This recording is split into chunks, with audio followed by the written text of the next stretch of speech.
এক জঙ্গলে একসময়ে ছিল এক ভয়ঙ্কর সিংহ। সে ছিল জঙ্গলের রাজা, কিন্তু ধীরে ধীরে তার বয়স বেড়ে গেল।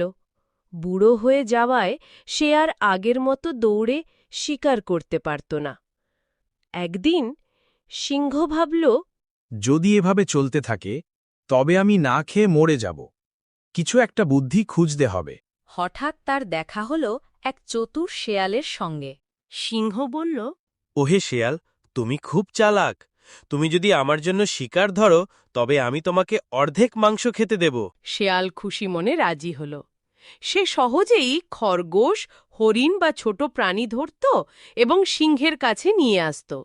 সিংহ খেয়ে পেট ভরাত আর শেয়ালও পেট ভরাত। কিন্তু কিছুদিন পর শেয়ালের মনে লোভ জন্মাল। সে ভাবল, আমি সব স্বীকার করি, অথচ সিংহ শুধু বসে খায়। একদিন আমি যদি সবটা নিজে খাই তাহলে মজা হবে। একদিন শিয়াল শিকার ধরল, কিন্তু সিংহকে না দিয়ে নিজেই খেয়ে ফেলল। বুড়ো সিংহ খুব রেগে গেল, কিন্তু বয়সের কারণে সে কিছু করতে পারল না।